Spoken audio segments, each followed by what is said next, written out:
우리 함께 인사하십시다. 메리 크리스마스.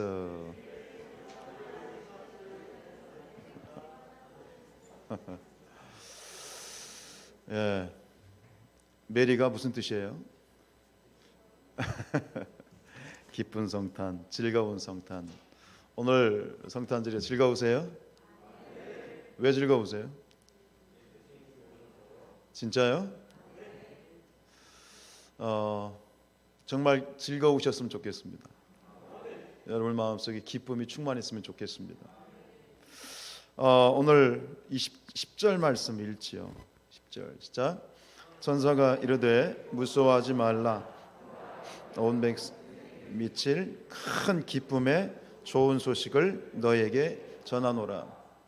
예수님이 2022년도에, 근데 사실은 역사적으로 따지면 뭐 길게 말씀을 안 드리겠습니다만, 이 연도를 로마 황제가 정했거든요. 이게 예수님이 태어나신 날을 정했는데 사실은 틀려요. 정확하게 얘기하면 약 한 2년, 3년 정도가 잘못 계산돼 있어요. 그래서 사실은 정확하게 얘기하면 2022년도가 아니라 2024년 뭐 이렇게 됩니다. 뭐 그게 중요한 건 아니지만 어쨌든간 2022년도에 예수님이 이 땅에 태어나셨을 때 목자들에게 천사가 한 얘기입니다. 뭔 얘기죠? 예수님은 모든 백성에게 큰 기쁨이시다. 큰 기쁨의 좋은 소식이다. 좋은 소식이 뭐예요? 굿뉴스요. 복음이요.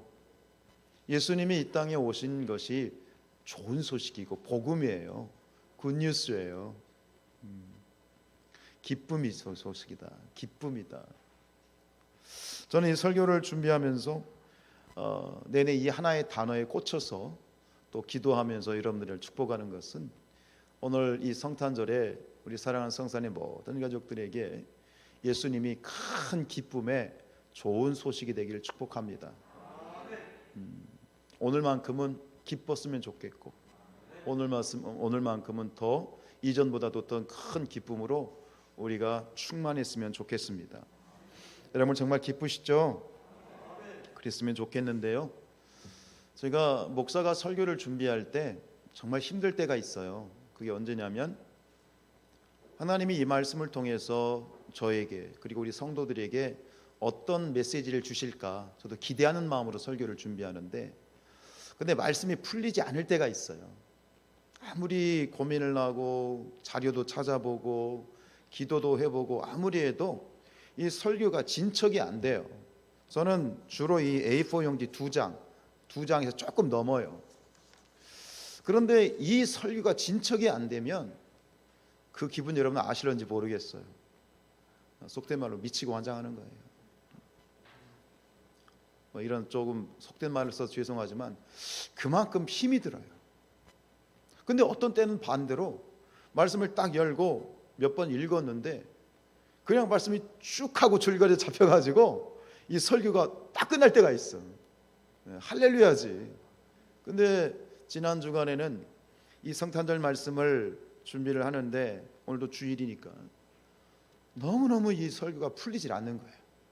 한편으로는 아휴 다른 목사님 설교 베낄까? 근데 문제는 뭐냐면 그게 용납이 안 되는 거잖아요. 왜냐하면 왜 말씀이 풀리지 않느냐? 그 이유는 뭐냐면 분명히 오늘 예수님의 성탄절을 함께 나누는 이 시간에 이 기쁨의 좋은 소식이잖아요. 그렇죠? 큰 기쁨의 좋은 소식을 이 메시지를 전해야 되는데 정작 제 마음에 기쁨이 없는 거예요.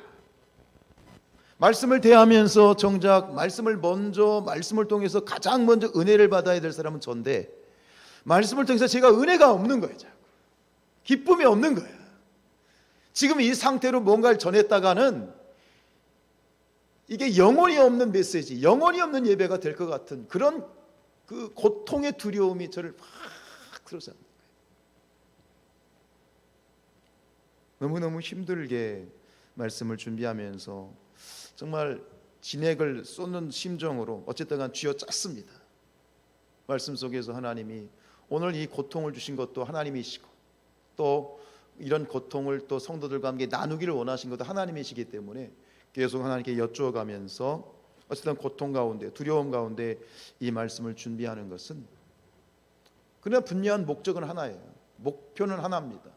예수님의 이 출생이, 예수님의 탄생이 큰 기쁨의 굿뉴스다.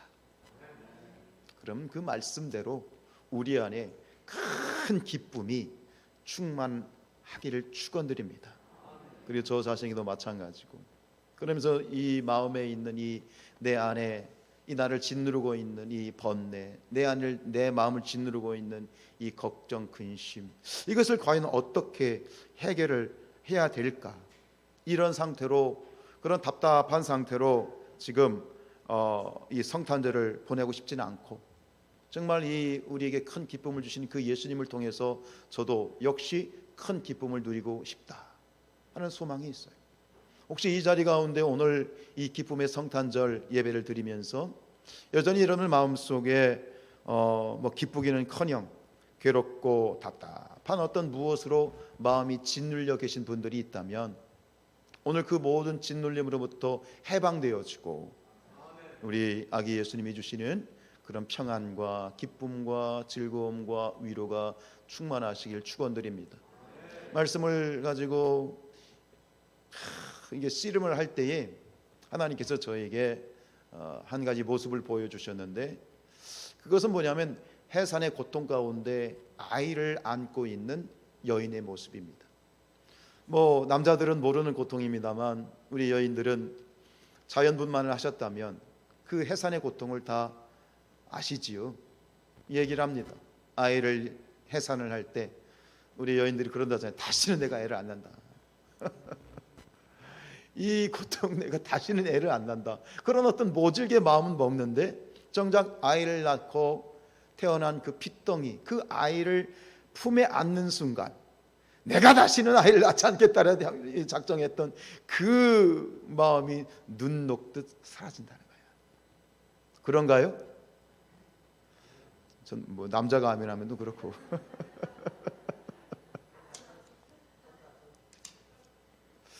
근데 그 모습, 그 마음을 저에게 이렇게 비춰주시면서 주님께서 이렇게, 하나님이 저에게 어쨌든 간 설교를 하라고 저에게 기회를 주신 것 같아서. 근데 하나님 주신 마음은 뭐냐면, 오늘 성탄절과 맥을 같이 했을 때 결국 우리가 당하는 이 고통, 각자에게, 제 자신에게 있는 고통도 있겠지만 우리 모두가 지금 가지고 있는 이 기쁜 성탄에 여전히 짓눌려 있는 내 마음의 고통과 이런 문제들이 어떻게 해결이 될 것인가? 결국 답은 예수님께 있더라는 거지. 역시 마리아도 그 해산의 고통이 있었을 것인데, 결국 모든 여인들이 겪는 그 해산의 고통 가운데 그 고통에서 그 고통을 다 녹이고 자유로워지는 것은 아이를 품에 안았을 때. 결국 오늘은 그런 것 같습니다. 결국 우리의 모든 인생의 고통과 인생의 모든 번뇌와 염려와 근심이 눈 녹듯 사라지는 것은 오늘 이 성탄절에 그 아기 예수님을 내 안에 꼭 품으라 라고 하는 주님의 마음으로 받았습니다. 여러분, 오늘 여러분 품속에 예수님을 꼭 품으시길 축복합니다. 그 예수님을 만나시길 축복합니다. 다시 한번 그 예수님을 바라보며 눈을 맞추고 그 예수님과 대화하시길 바랍니다. 그래서 오늘 예수님이 우리 온 세상에 큰 기쁨의 좋은 소식이 되는 것처럼 우리 안에 큰 기쁨이 충만하시기를 주님의 이름으로 축복합니다. 1967년 이 정신과 의사인 홈즈와 라이라고 하는 사람이 사람의 스트레스를 숫자로 계산을 했습니다. 그래서 한 43가지 정도의 스트레스의 그러한 리스트와 그에 합당한 그런 게이지를 숫자로 표현을 했는데, 사람이 받는 스트레스 중에 가장 큰 스트레스는 배우자와의 사별, 헤어짐. 그래서 이 배우자와의 이별을 100으로 잡았어. 그리고 100을 기준으로 다양한 그런 상황에서 스트레스를 이렇게 수치로 계산을 했는데, 재미있는 것은 42번째의 리스트가 뭐냐면 성탄절입니다. 성탄절 시즌이 되면 사람들이 그냥 스트레스를 받는데요. 성탄절이 되면 그냥 스트레스를 받는 거야. 그 스트레스 수치가 12입니다. 왜 사람들은 성탄절이 되면 스트레스를 받을까요? 생각해 보니까 그렇습니다. 성탄절에는 기대감이 있습니다. 기대가 크면 뭐가 커요? 실망이 큰 거예요. 성탄절이 되면 믿는 사람이든 믿지 않는 사람이든 모든 세상 사람들은 성탄절이 되면 뭔가 좋은 일이 생길 것 같고 사랑이 이루어질 것 같고, 그리고 아이들은 성탄절이 되면 당연하다는 듯이 뭘 달라고 그래? 선물을 달라고 그래. 어쨌든 간 모든 사람들에게는 남녀노소를 막론하고 성탄절에는 뭔가 좋은 일, 행복한 일, 기쁜 일, 좋은 일이 있었으면 좋겠다라고 하는 소망이 있어요. 근데 그 소망이 결국 뭐가 되냐면 스트레스가 되는 거야. 좋은 일이 안 생기면 어떡하지? 사랑이 이번에도 이런 일이 해결이 안 되면 어떡하지? 동시에 기대감과 함께 스트레스가 마음에 있는 것 같아요. 오늘 우리에게 최고의 선물, 우리에게 있을 최고의 기쁜 소식은 예수 그리스도, 믿음의 주요 온전하게 하시는 이인 예수 그리스도, 그 가장 좋은 선물, 최고의 선물, 최고의 굿뉴스를 오늘 천사는 이렇게 전하고 있습니다. 11절입니다. 시작. 오늘 다윗의 동네에 너희를 위하여 구주가 나셨으니 곧 그리스도 주시니라. 예수님에 대해서 오늘 천사는 그리스도라고 말하고 있습니다. 우리는 당연하다는 듯이 예수 그리스도라고 얘기하고 있지만 그리스도가 정확하게 무슨 뜻인지 아시고 사용하고 계신가요? 그리스도가 무슨 뜻이에요? 그리스도는 히브리어로 메시아입니다. 메시아가 그리스도입니다. 그럼 메시아는 무슨 뜻입니까? 구원자, 해방자입니다. 즉 우리가 예수를 그리스도라고 우리가 얘기하는 것은 상투적인 관용어가 아니라, 관용구적인 단어가 아니라 예수는 나의 구원자이십니다, 예수는 나의 해방자이십니다 라고 고백하는 거예요. 그것이 예수 그리스도입니다. 예수 메시아입니다.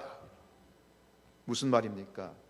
예수님은 우리의 구원자이시고 해방자로 이 땅에 오셨다 이 말입니다. 이것을 바울은 로마서 8장 2절에서 이렇게 고백하죠. 시작. 이는 그리스도 예수 안에 있는 생명의 성령의 법이 죄와 사망의 법에서 너를 해방하였다. 우리를 얽매고 있는 모든 근심과 염려, 걱정, 불안에서 우리를 해방시켜 주실 수 있는 분은 오직 예수 그리스도. 죄로 말미암아 죽을 수밖에 없는 저 지옥의 불쏘시개가 될 수밖에 없는 인간을 저 지옥불에서 건져주셔서 천국 영생으로 입성케 하신 분, 그렇게 하실 수 있는 분은 오직 예수 그리스도. 근데 중요한 것은 우리가 천국이라고 하는 것이 죽어서 가는 천국이 아니라 예수님 안에 있는 자들은 그 천국이 죽어서 가는 천국이 아니라 이 땅에서도 천국을 누릴 수 있다.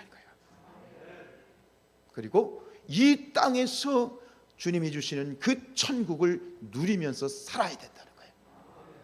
그게 뭐예요? 기쁨이에요. 그게 평안이에요. 할렐루야. 예수님은 우리의 인생을 180도 바꿔놓으신 거예요. 그래서 이것을 이 증명이라도 하듯이 여러분, 예수님이 오신 그날, 예수님이 오신 그때를 기준으로 이 역사가 반으로 쫙 갈라집니다.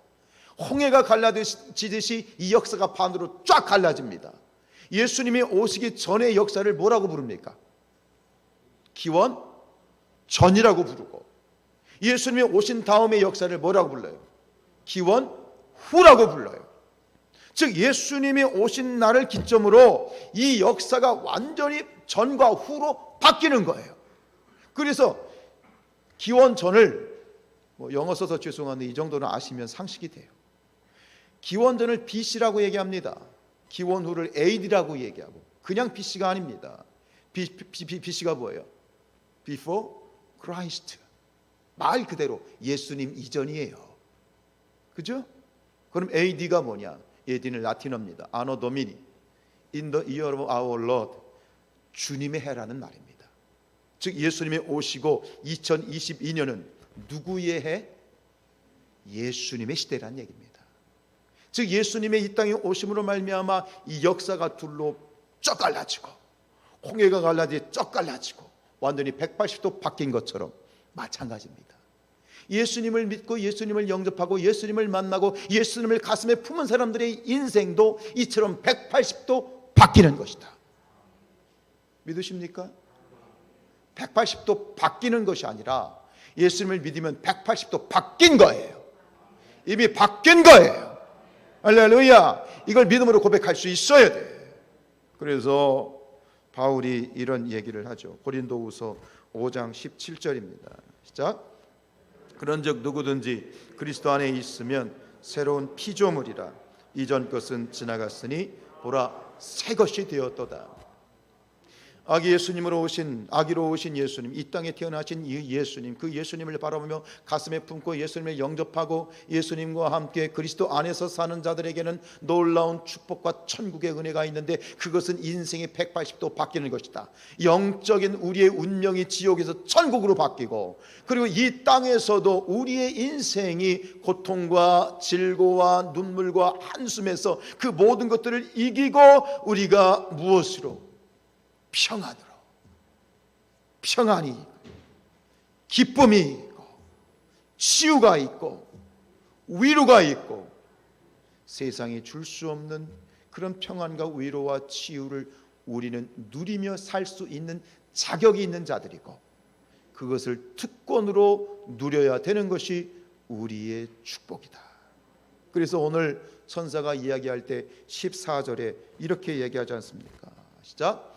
땅에서는 하나님이 기뻐하신 사람들 중에 평화로다. 사랑하는 우리 성산의 가족들이여, 여러분 안에 평화가 충만하실지어다. 우리 사랑하는 성산의 가족들이 여러분 마음속에 위로가 충만하실지어다. 평안은 너에게 주노라. 세상이 줄 수 없는, 세상이 알 수도 없는 평안, 평안, 평안, 평안은 내게 주노라. 우리 옆에 있는 분들 손을 한번 이렇게 잡아주세요. 우리 함께 진심으로 우리 아기 예수님을 통해서 주시는 하나님의 평안이 있기를 축복합니다. 우리 손을 붙잡고 찬양하십시다. 평안은 너에게 주노라. 세상이 줄 수 없는, 세상이 알 수도 없는 평안, 평안,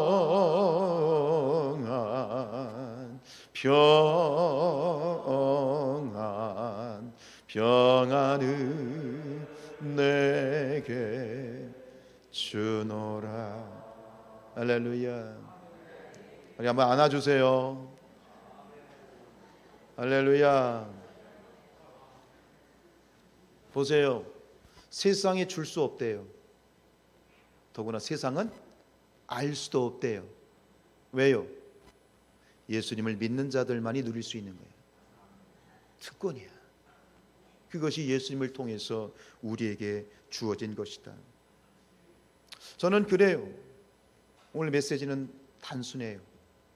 말로 내려지는 것이 아니라 오늘 여러분 마음에 이 하나님이 주시는 우리 아기 예수님을 여러분들 바라보시면서 그 아기 예수님의 눈동자를 바라보고 그 아기 예수님을 품에 안으신 여러분들에게, 믿음으로 품으신 여러분들 안에 이 하나님의 평안과 위로와 하나님의 기쁨과 하나님의 치유가 충만하길 축원드립니다.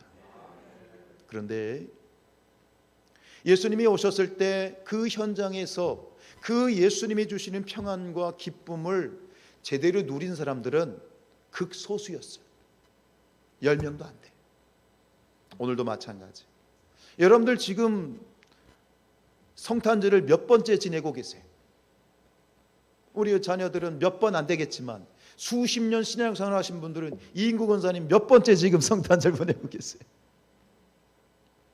그런데 수없이 매년마다 성탄절을 보내고 있지만 중요한 것은 이 성탄절에 주님이 나에게 정말 기쁨으로 고백되어지는가, 예수님이 정말 나에게 기쁨인가는 저는 모르는 일이야.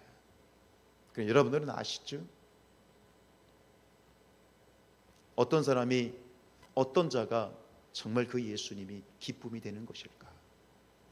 오늘 예수님을 이 땅에 출생시킨 두 장본인, 물론 요셉은 필요 없었습니다만, 어제 우리 퀴즈할 때 그랬잖아요. 아담과 이브에게는 없던 사람들이 아담과 이브 이후에 사람들에게 생긴 거, 아담과 이브는 없는 거 뭐예요? 배꼽이라고 그랬잖아요. 배꼽 없이 난 그러한 분이 또 인간이니까.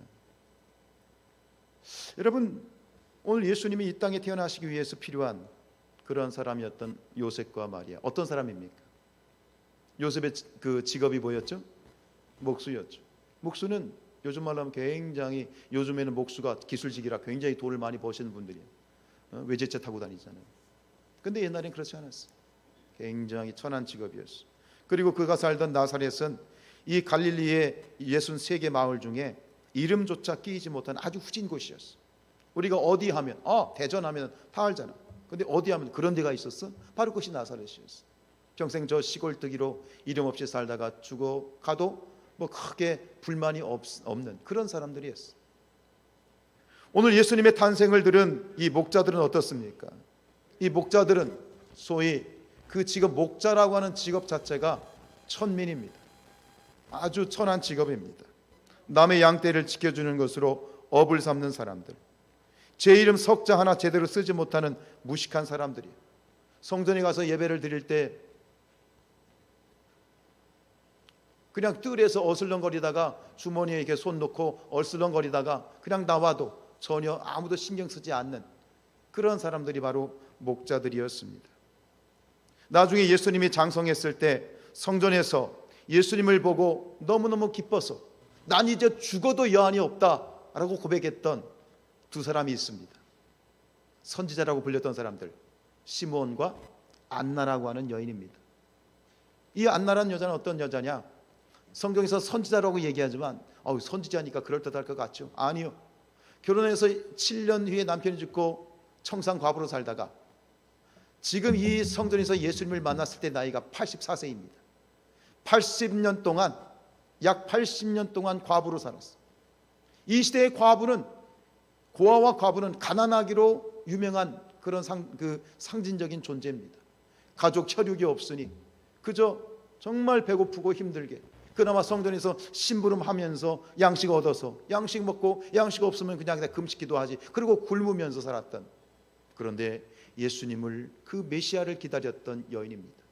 그 여인이 성전에서 예수님을 보자마자 너무너무 기뻐요. 내가 평생 내 눈으로 메시아를 만났다. 죽어도 여한이 없다. 그 기쁨으로 충만했던 여인, 바로 이 여자가 안나라고 하는 분입니다. 여러분 보십시다. 이 대부분이 예수님을 기쁨으로 영접하고 예수님 때문에 기뻐했던 사람들의 공통점이 있습니다. 사회적으로 천대받던 사람들, 무시당한 사람들, 세상에 무슨 소망이나 자랑할 것이 없는 그런 사람들이었습니다. 세상적으로 비빌 언덕이 없던 사람들, 하루하루 입에 풀칠하면서 살던 사람들, 그들이, 다른 사람도 아니고 그들이 예수님을 가슴에 품고 너무너무 기뻐서 어쩔 줄을 몰라 했어. 이 사람들은 어떤 사람들입니까? 마태복음 5장 3절입니다. 시작. 심령이 가난한 자는 복이 있나니 천국이 그들의 것입니다. 마음이 가난한 자들, 결국은 예수님을 통해서, 이 땅에 오신 예수님을 통해서, 그 예수님을 통해서 기쁨과 평안과 위로와 행복이 넘치는 사람들은 어떤 사람들이냐? 마음이 가난한 사람들, 심령이 가난한 사람들, 바로 그들이었어요. 여러분, 세상에서 성공하는 것은 아름다운 일입니다. 잘 살고 부유하게 사는 것 하나님의 축복입니다. 그렇게 사십시오. 우리 사랑하는 모든 성산의 가족들이요, 부유하게 사십시오. 네, 복되게 사십시오. 그래야죠. 절대 부자로 사는 게 죄가 아닙니다. 모든 사람의 선망의 대상이 되고 모든 사람의 부러움을 사는 그런 삶, 인기를 누리고 또 유명해지는 것, 나쁜 것 아닙니다. 사랑하는 성도님들이요, 유명해지십시오. 다른 사람들의 부러움을 사는 그런 삶을 사시길 축복합니다. 왜 이렇게 아멘을 안 해? 왜 죄스러워요? 아니에요. 그렇게 사셔요. 여러분들의 자녀들이 유명한 자녀들이길 축복합니다. 아멘. 한 사람이 그렇게 될 줄로 믿습니다. 그러나 잊지 말아야 될 것이 있습니다. 아무리 세상적인 것들이 세상의 부러움을 사고 세상적으로 선망이 대상이 돼서 부족한 것 없이 사는 것 같아도 모든 사람에게는 2% 부족한 것이 있다는 것, 세상이 채울 수 없는 그런 2%가 있다는 것, 그리고 세상이 채울 수 없는 그 2%는 오직 누구만이? 주님만이 채울 수 있다는 사실. 그리고 한 가지 더,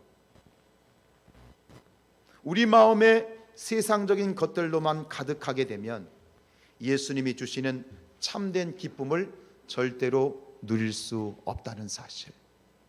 그래서 뭐예요? 금고에 돈을 쌓아놓고도 자살을 하는 사람이 있고, 모자란 것이 없고 부족한 것이 없는데 겉으로는 정말 멋지고 정말 부족한 것이 없는 것 같은데 늘 마음이 헛헛하고 허전하고 외롭고 고독하고 그런 사람이 있다는 것. 근데 사실은 그게 그런 사람이 있는 게 아니라 우리 모두가 다 그렇다라고 하는 것. 왜 그렇습니까? 우리가 아기 예수님을 내 가슴에 꼭 품고 살지 못하기 때문이야. 예수님을 가슴에 품어야 되는데 예수님은 내려놓고 세상의 것들을 품고 사니 절대로 만족함이나 절대로 충만함과 기쁨이 없다라고 하는 거예요. 오늘 말씀을 정리하면서 한 가지 권면을 드리고 싶은 것은, 여러분이 성공하셨다 할지라도 낮아지시기 바랍니다. 마음을 비우시기 바랍니다. 여러분이 아무리 유명한 사람이라 할지라도 그것은 하나님 앞에 아무것도 아니다 라는 사실을 인정하시기 바랍니다. 많은 재산을 쌓고 돈 걱정 없이 사는 분 있으시죠? 그런 분이라 할지라도 그것은 다 헛된 것이고 때가 되면 다 사라질 것이다 인정하고 고백하시고 마음을 비우시기 바랍니다. 낮아지세요. 심령이 가난해지세요. 그래야 예수님을 만날 수 있어요. 그래야 말구에 누이신 예수님을 볼 수가 있어요. 높아진 마음, 교만한 마음, 세상 것으로 자랑하는 마음, 세상 것으로 내가 창고에 곡식을 가득 채웠으니, 내가 통장에 돈 수억 있으니 이 정도면 됐다, 그것으로 만족하며 살면 절대로 예수님이 주시는 기쁨을 누릴 수가 없단 말이에요. 예수님을 만날 수 있는, 예수님이 주신 기쁨을 누리기 위해서는 한 가지, 심령이 가난해져야 돼. 마음이 낮아져야 돼. 마음이 겸손해야 돼. 그래야 예수님을 만날 수 있어요. 그래야 예수님을 진실로 기뻐할 수 있고, 그래야 진실로 감사할 수 있고, 그래야 진실로 하나님을 찬양할 수 있다 이 말입니다. 그 기쁨이 우리 안에 충만하기를 다시 한번 축원드립니다. 우리 누가복음 5장 31절 말씀 읽지요. 시작. 예수께서 대답하여 이르시되 건강한 자에게는 의사가 쓸데없고 병든 자에게라야 쓸데있나니. 여러분 스스로 건강한 자라고 생각하십니까? 병자라고 생각하십니까? 우리 32절 말씀 읽지요. 시작. 내가 의인을 부르러 온 것이 아니요 죄인을 불러 회개시키러 왔느냐. 여러분 스스로 의인이라고 생각하십니까? 죄인이라고 생각하십니까? 우리가 주님을 만날 수 있는 마음의 조건, 마음의 상태를 우리 너무나도 잘 보여주는 말씀인 것 같습니다. 사랑하는 여러분, 우리 예수님은 온 세상에 큰 기쁨의 좋은 소식입니다. 오늘 이 성탄절을 통해서 다시 한번 여러분 마음속에, 우리 마음속에 큰 기쁨이 충만하시기를 주님의 이름으로 축복합니다.